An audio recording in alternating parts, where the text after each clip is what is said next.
In the month of March 2024, for our Remember When, we asked the question, what was your favorite restaurant that no longer exists?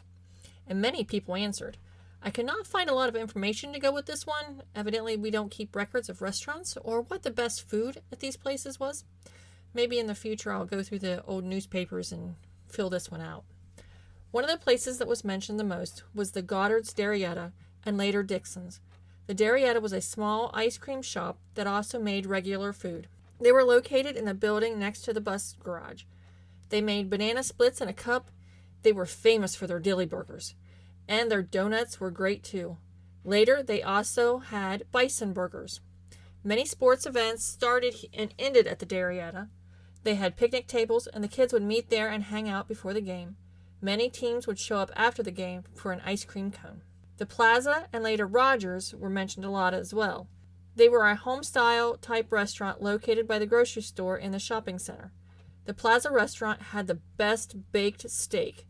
Rogers would have special events each week that would bring the regulars coming back. Many people mentioned their favorite dishes at Rogers, but no one mentioned the same dish. Happy Days was an offshoot of Rogers. Rosalie's, Honey's, and Peaches were also mentioned. They were located on the other end of the shopping center. One row of tables in a very small space, but they had some really good food, including a taco salad.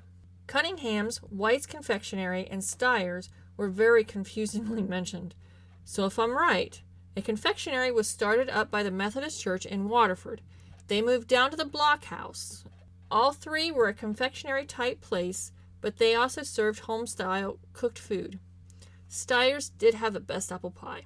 Pizza has been a staple in Beverly Waterford for years. We have had JJ's and the Shenanigans. Gander's, Robaugh, Dixon's restaurant were all next door to the movie theater. This building actually still stands. These restaurants were another very small place with a row of tables. People would meet up here before going to the movies. Johnson's was a home-style restaurant beside the Cornerstone. It was later renamed the Country Kitchen. They served the best homemade pie. Quimby's was a very special meeting place for many. I was told they had the best chili.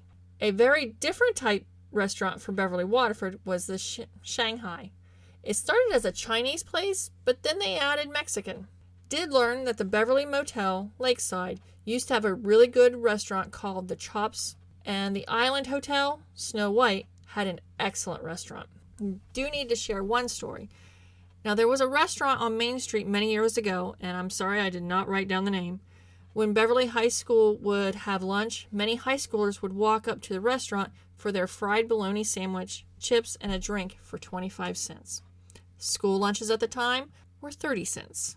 Next month, we will ask the question, what was your favorite memory of school?